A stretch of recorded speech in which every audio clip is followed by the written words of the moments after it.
episode is going to be on the Illuminati. Adam Weishaupt, 1748 through 1830, became professor of canon law and practical philosophy at the University of Ingolstadt in 1771. He was the only non-clerical professor at an institution run by Jesuits, whose order, Pope Clement XIV, was dissolved in 1773. The Jesuits of Ingolstadt, however, still retain the purse strings and some power at the university, which they continue to regard as their own.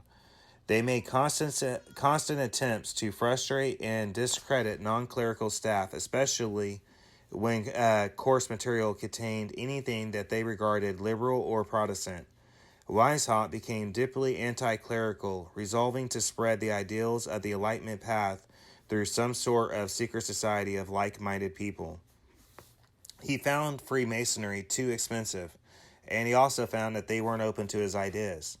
So he decided to found his own society, which was to have a system of ranks of grades based on those that were similar in Freemasonry, but with his own agenda. His original name for the new order was Punder Perfectilis. He later changed it because it sounded too strange. All right, we're a minute into this, and if you're still with me, let me just say this. A lot of these words I might have a hard time pronouncing. They're going to be in German and in Latin. And if that happens, I do apologize. However, we're going to get more into this. So, on May 1st, 1776, Weishaupt and 4 students formed the Perfectibilists, taking the Owl of Minerva as their symbol. The members were to use aliases within the society. Weishaupt took the name Spartacus as his alias. In April 1778, the order became the Illuminated Ten Ordine, or the Order of the Illuminati, after Weishaupt had seriously contemplated the name B Order. During the earlier period, the order had 3 grades of Novice, Minerval, and the Illuminated Minerval, of which only the Minerval grade involved a contemplated or complicated ceremony. In this, that the candidate was given secret signs and a password. Christians of good character were actively sought out, with Jews and pagans specifically excluded, along with women, monks, and members of other secret societies. Favored candidates were men that were rich, docile, and willing to learn, that were aged 18 through 30. So, having difficulty persuading people to leave the Freemasonry and join his order, Weishaupt decided to join the older order to acquire material to expand his own ritual. He was admitted to the Lodge Prudence, the rite of a strict observance, early in February of 1777. Although he made progress through the 3 degrees of Blue Lodge Masonry, taught him nothing of the higher degrees he sought to exploit. With little difficulty, a warrant was obtained from the Grand Lodge of Prussia, called the Rogan York, for friendship, and their new lodge was called the Order of the Lewd Council, with the intention of flattering Charles Theodore, Elector of Bavaria. It was founded in Munich on March 21st, 1779, and quickly packed with Illuminati members.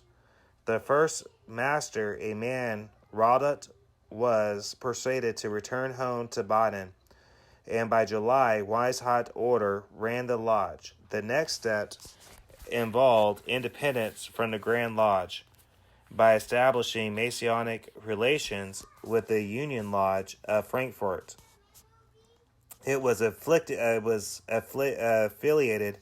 to the Premier Grand Lodge of England. Theatre became independently recognized and able to declare independence. Now a mother lodge, the Frankfurt Masons also attained the alliance of Adolf Freinhard Nodge.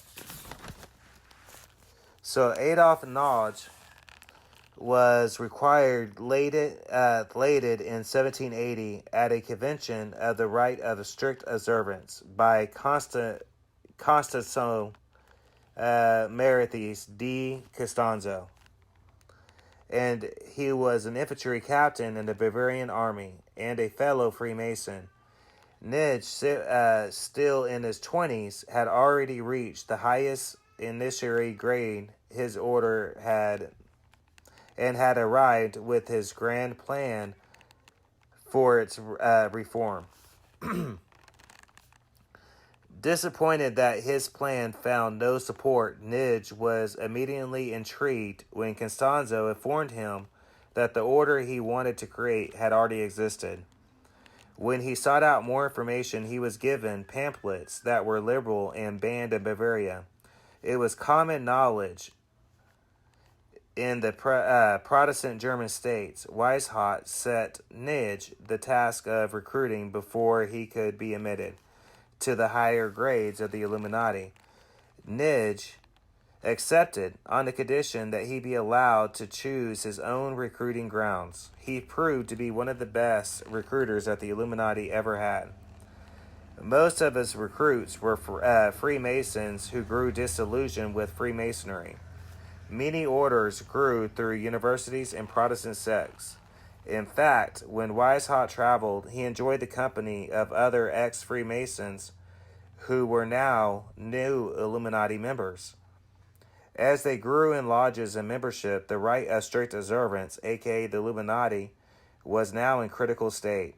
Its nominated leader was Prince Karl of Sodeman, later Charles X11 of Sweden.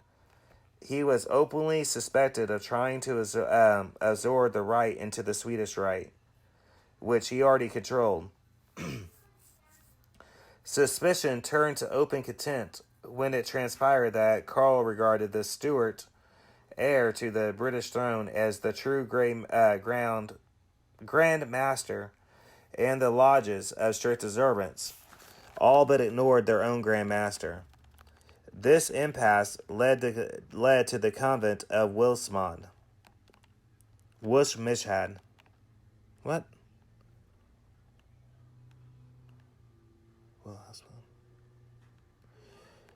Wilhelmshad, sorry.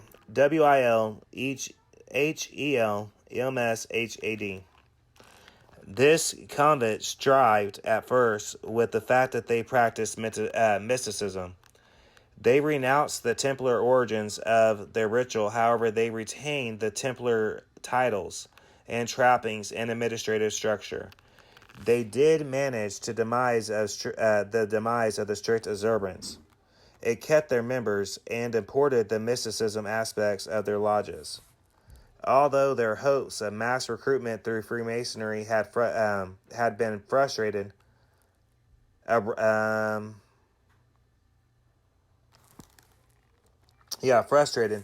Illuminati did continue to grow at an individual level.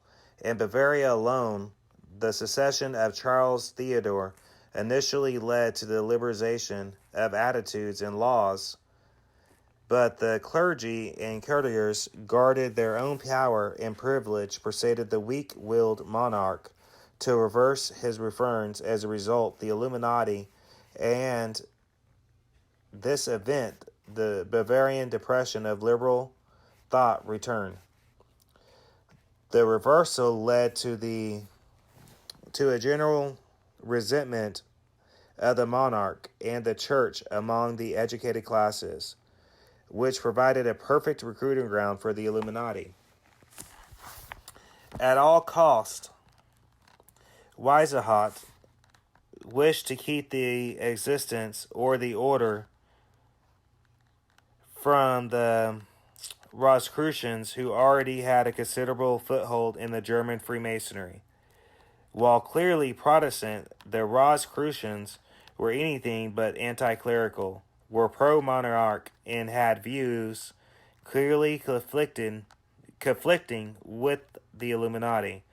A vision of a rationalist state by philosophers or scientists. Keep in mind that the Rosicrucians were not above promoting their own brand of mysticism with fraudulent seances. The Prussian Rosicrucians under John Christoph von Wallner began a sustained.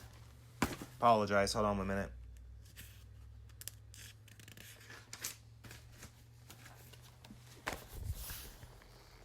Attacked on the Illuminati. Through his mouthpiece, the Illuminati were accused of atheism and revolutionary tendencies. On April 1783, Frederick the Great informed Charles Hess that the Berlin lodges had documents belonging to the members of the Illuminati which contained appalling material, and asked if it had heard of them, or if he had heard of them. All Berlin Freemasons were warned against the Illuminati order. They were now accused of socialism and of using the liberal writings of Voltaire and others, alongside the tolerance of Freemasonry, to undermine all religion. In November 1783, the Three Globes described the Illuminati as a Masonic sect which sought to undermine Christianity and turn Freemasonry into a political system. In November 1784, they refused to recognize any Illuminati as Freemasons. In Austria, the Illuminati were blamed for half of the anti-religious pamphlets that recently appeared. The Bavarian Illuminati were further betrayed by the reckless actions of Ferdinand Maria Bastar.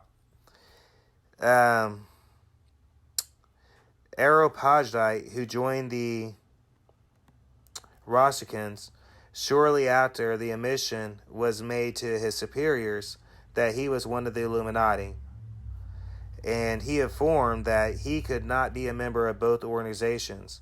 His letter of resignation stated that the Rosicrucians did not possess secret knowledge and ignored the truly illuminated, specifically identifying Lodge Theodore as an Illuminati lodge. The Lodge Theodore, as an Illuminati lodge. Although the Illuminati embraced Freemasonry and expended outright Bavaria, the Council of the Areopagus, who replaced an effective Council of Provenance. Damn. These words are twisting me up, man, I'm telling you. Their decline really came to a head eternally. The indiscretions of their own minerals of Gnarva, and especially in Munich, loose talk, politically dangerous boast of power, and criticism of the monarchy, caused the secret order's existence to become common knowledge, along with the names of many important members of the Illuminati. The presence of the Illuminati in positions of power now led to some public public anger. There were Illuminati many civic and state governing bodies. The Illuminati were blamed for several anti-religious publications then appearing in Bavaria. Much of the criticism came from angry and jealousy, but it was clear that many Illuminati court officials gave preferred treatment to their own brethren. Alarmed at the growing power within the government, Charles Theodore and his government banned all secret societies, including the Illuminati. A governed law dated March 2nd, 1785, seems to have been the death of the Illuminati in Bavaria. Weishaupt had fled, and documents and internal correspondence seized in 1786 and 1787 were published by the government in 1787. The Illuminati member von Zawak's home was searched, and much of the group's literature were disclosed and became public information. So, several recent and present day fraternal information organizations claim to be descendants from the Bavarian Illuminati and openly use the name Illuminati. Some have gone as far as to use a variation of the name Illuminati, of the name of the Illuminati order in the name of their organization's hierarchy. However, they have not amassed significant political power or influence, and most, rather than trying to remain secret, they promote unsustained links to the Bavarian Illuminati as means of attracting new membership.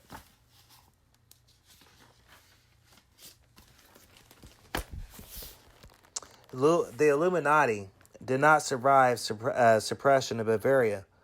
They farther mischiefs and plottings in the work of Barruel and Robinson must be thus considered as the invention of the writer's conspiracy theories, and writers such as Mark Dice have argued that the Illuminati has survived to this day, that they have not, however.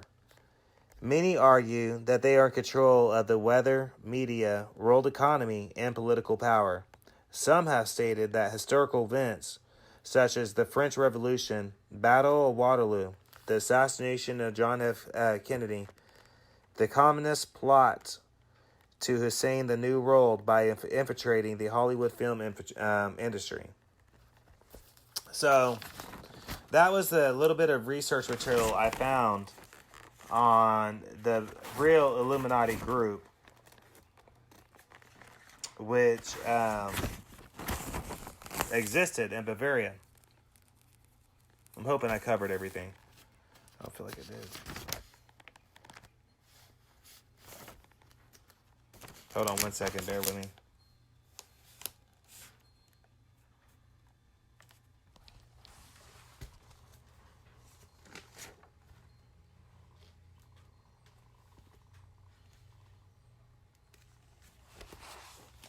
All right, so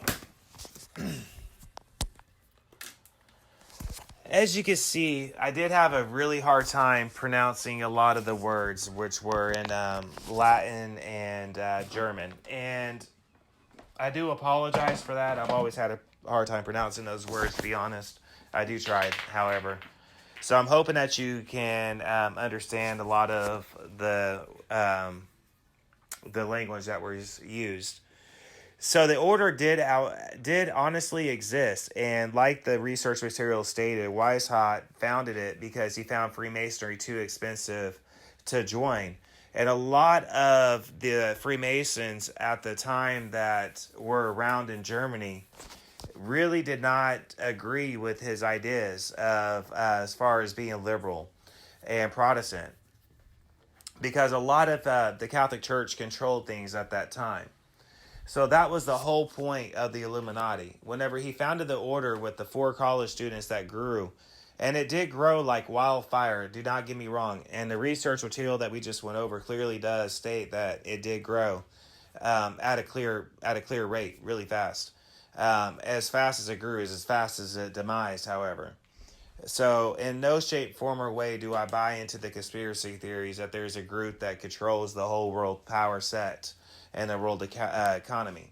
And that's one thing I did want to touch bases on here, because the word the word Illuminati actually means illuminated, or AKA path to enlightenment, finding full enlightenment. That's what Weishaupt attended. And a lot of his doctrine at the time that the Illuminati group actually was around was very appealing to the masses, because it was very progressive. It was very liberal, and it was very progressive. It was very new, and a lot of people agreed with it. And a lot of people that were ex-Freemasons joined the Illuminati simply because they agreed with that progressive liberal aspects of what they were trying to do. And that's how they grew in power and infiltrated the government at one point. And as the research material states, it clearly states that the group was infiltrated and eventually destroyed. However, let's address some of the conspiracy theories that we often hear about.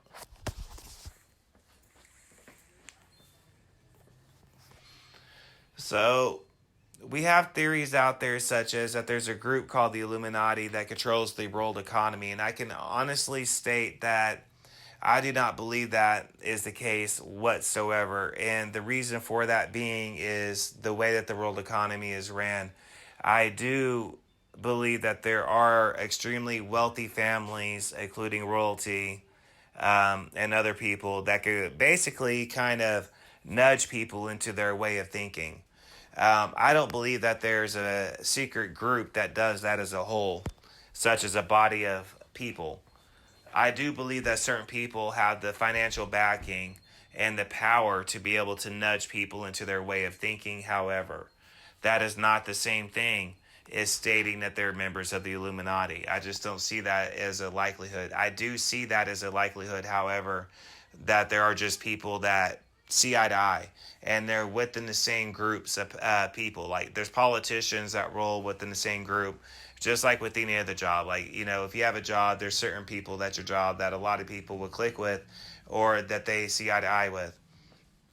So that's one thing that I do say and I do see. Now, as far as the movie industry and the music industry is concerned, back in the day, I do not believe that the Illuminati infiltrated the entertainment industry to mass, aka brainwash people into their way of thinking. I will say, however, in recent times, that I do believe that the Hollywood has used the whole Illuminati thing as a way to sell merchandise, movies, and songs. The whole thing that you see with Jay-Z wearing shirts like "Do what thou wilt shall be the law of the land," which was an Aleister Crowley, who was a member of the Order of the Lima. But we're not going to get into that right now. However,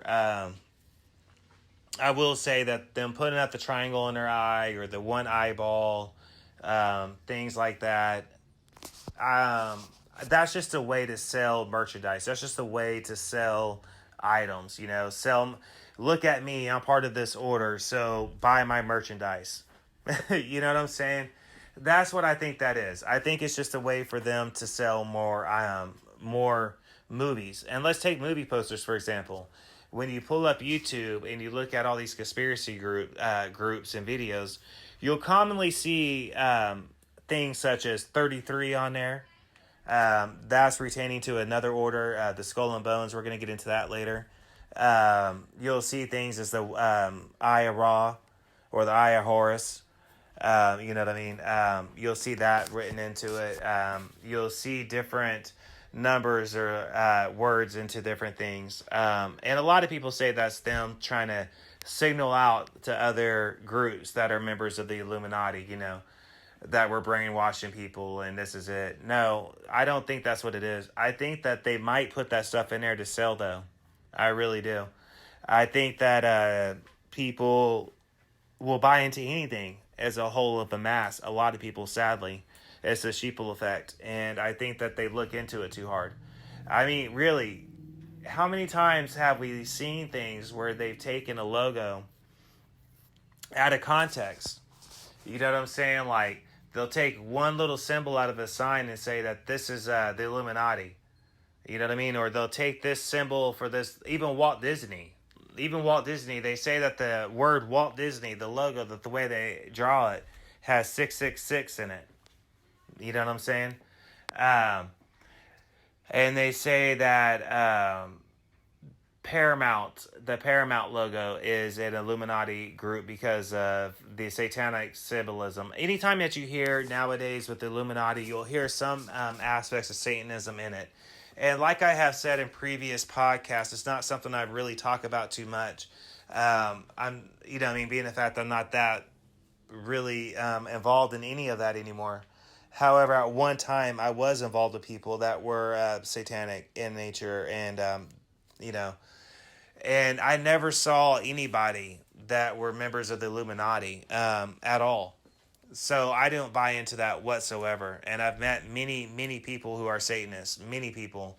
And I've never once encountered anybody who was close to anything that a supposed Illuminati member would be. Now, you got, like I said previously, now you do got certain families, like the Rothschilds. They can make some major financial moves. You know what I'm saying?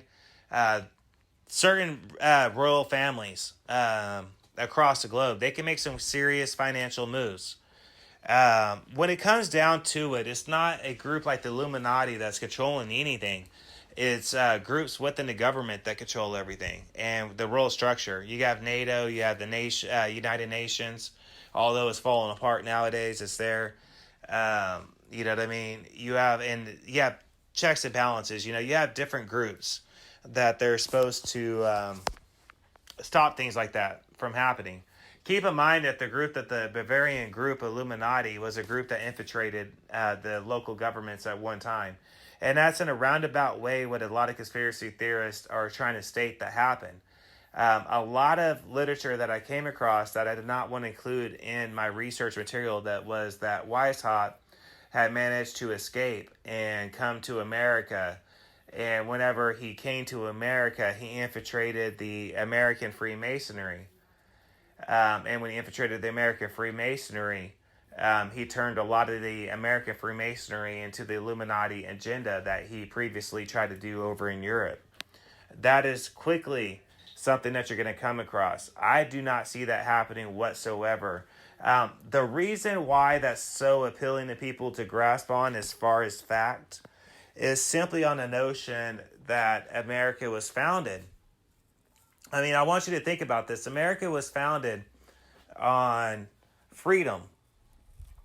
You know what I mean? Freedom of religion, freedom of persecution.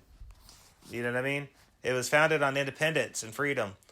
So that reason right there is why they say Weishaupt managed to infiltrate the American Freemasonry, and as a result, shape the grow in power over time, because they say that he infiltrated it from Jump Street, which would be involved with the Bill of Rights and the Constitution. I just don't see that feasible. I'm a history buff, and I don't see that. Now, am I saying that certain members that were involved with the Declaration of Independence and the Revolutionary War weren't members of Freemasonry? Absolutely not. It's a well-known fact that many members of the Revolutionary War were, in fact, Freemasonry members.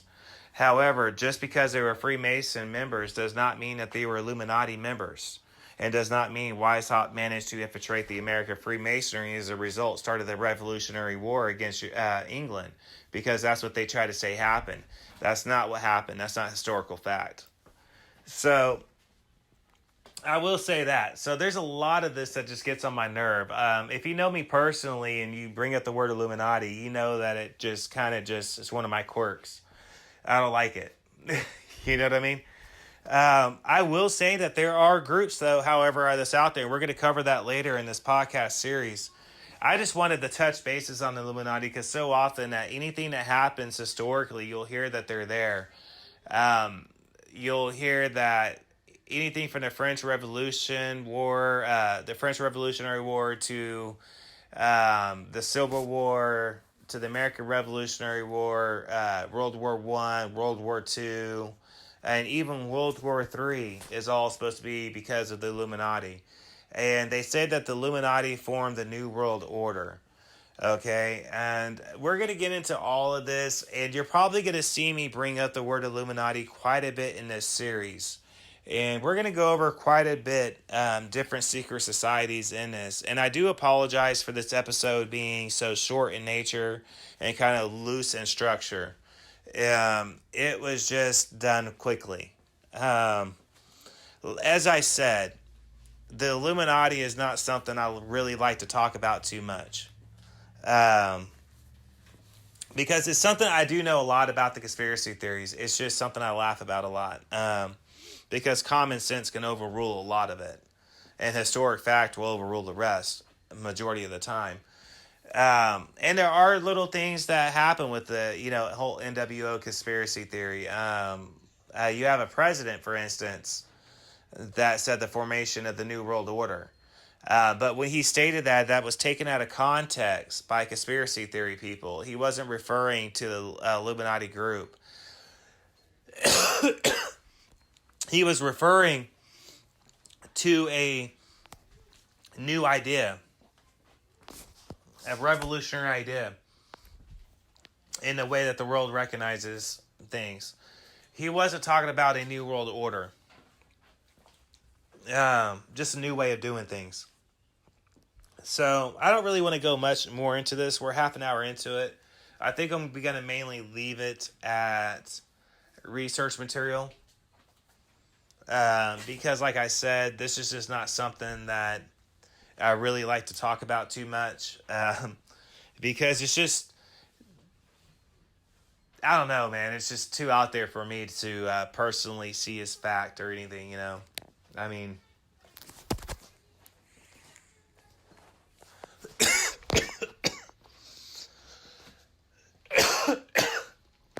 because like a apologize. Because like I said, if you look at anything too hard, you could say it's anything. You know, you could take any symbol and you could say that's Illuminati. And you could take, or satanic, and you could take any three sentences and try to twist that around into a satanic message or aka Illuminati. Or you could take any major world crisis, including the weather, and they'll say it's Illuminati. You know what I mean? Just recently, in fact, they're saying, not even recently, let me back up. This isn't even recent. This is for years now. There's a research material base called HAARP. HAARP, I believe. And it's a weather absorbance scientific program. And what a lot of conspiracy theory people try to say is that they manipulate weather pattern. And that Katrina was a result of HAARP and the Illuminati and the New World Order. So nowadays, when they say New World Order, that's actually code basically for Illuminati. Not even code, it's just their word for Illuminati.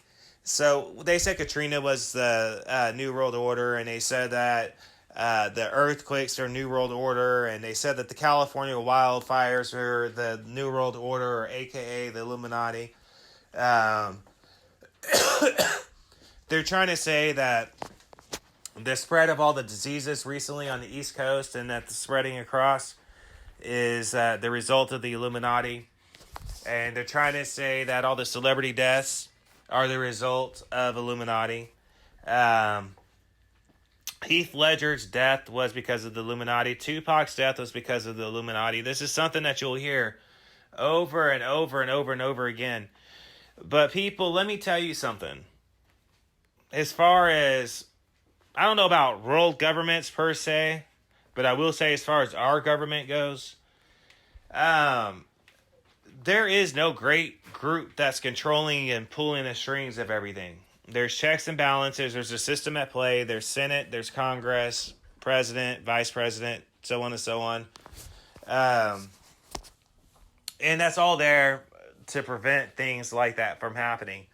And furthermore, if the world government really wanted to grab you, take you away, if they wanted to expose what you're doing, if they wanted to kill you, if they wanted to lock you up, if they wanted to hurt your family, they could just do it. They have the power to do it. You see, we have the technology available to us. Our government has one of the best tentacle armies in the world. And they do have the ability to stop anything. So if you're not getting arrested, or if you're not getting messed with, it's not because of anything else other than you're not significant enough for them to care about. They have enough technology to know exactly what's going on anywhere. There's enough cameras out here across from every single street corner. There's enough satellite imagery going on above in the atmosphere. You know what I mean? That the government's controlling. They have 2 satellites, one on the East Coast and one on the West Coast, at 2 different Air Force bases.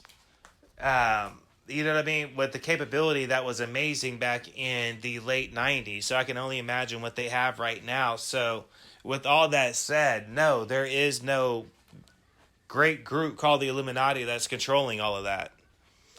That's just the power that our government has. And I think that a lot of things that happen, people try to find quick reasons for why it happens. And it just so happens that a group called the Illuminati is a quick scapegoat for a lot of it. And as far as Freemasonry go, we are going to cover Freemasonry in this series. And I'm going to go into detail about what Freemasonry actually is about based on research that I have found. And I will say that it is not what people think it is. You know what I mean? It's actually a good thing. And as far as Illuminati goes, I do apologize about this episode. This is probably, I don't know. I don't feel like this is like one of my really great episodes. Like I said, it's kind of a difficult subject for me to go over because I quite frankly just do not believe in the Illuminati whatsoever. Like I said, I do believe in a historical group. Like historically, there was a group that existed. But I do believe history, and I do believe that they were dealt with and that they are no longer existed. You know what I mean? But I don't believe in the aftermath is what it is. I don't believe that Weishaupt managed to live and escape and come to America and infiltrate American Freemasonry. I just don't buy that. In order for you to buy that, you would have to believe that America is not America. You would have to believe that America is not a free country. That you would have to believe that everything that we believe in is not, in fact. That is all manipulated and controlled by this one secret group. In order for that to take place, you're saying that every single person in our country are blind and clueless. And I'm sorry to say, I just don't think we're all blind and clueless. I think that y'all are just trying to find convenient scapegoats and excuses for things. So you blame it on the Illuminati, which is a group that died out centuries ago in the 1700s. And it was a group that grew very at a fast rate. Now, if you want to go into detail about the Bavarian Illuminati as far as the historical fact goes, I do believe that their story is an amazing story. And the way that Weishaupt grew to power and the things that he did in the 1700s in Europe, I think historically that's amazing. But I just don't believe the whole rest of the shit, which is what I call the aftermath, which the aftermath is really the conspiracy theories part of it. I just don't believe that. And I do want to say I do apologize to the group, to the different people that have messaged me to do an episode on the Illuminati, because there are a couple of you that have. And that's why this episode is kind of like ish for me, and I'm sorry about that. It's just not a subject I like to cover too much. But at any rate, stay tuned, because here pretty soon, very soon actually, the next episode we're going to cover is going to be on Freemasonry. This episode was really more or less research material on the real Bavarian group, Illuminati, which was active in Bavaria in the 1700s. So that's basically what you guys just listened to. But with that said, the next episode we're going to go over is going to be on Freemasonry. And in case you haven't figured it out yet, this series is going to be on secret societies. That's what we're currently working on, is secret societies. And after that, I don't know what I'm going to do. But as of right now, that's what I'm going to do, is secret society. So the next part of this series is going to be on Freemasonry. We're going to get into a lot of different interesting ones. And we're going to get into ones that are active right now. And we're going to get into ones that aren't active anymore. Such as the Bavarian Illuminati that we just went over. a group that's not active anymore. But we're going to go over active and non-active ones in this series. So it's going to be an interesting series. It's going to be something I wanted to touch bases on for a while. I'm actually excited about the rest of the groups that we're going to be covering. The only group I was not interested in covering was the Illuminati. And like I said, for you three individuals that asked me to do this episode, I do apologize about that. I did try to cover as much historical fact as I could about the Bavarian Illuminati. Again, they were active in the 1700s. Weishaupt founded that group. And I hope that I covered historically accurately the real group for you, for what they were about. They were a liberal group that were pushing, they were Protestant liberals. And they were pushing a lot of liberal ideas in a time period that was very much controlled by Catholic society. Once again, this has been Mike for Working Class Thoughts. I hope you enjoy.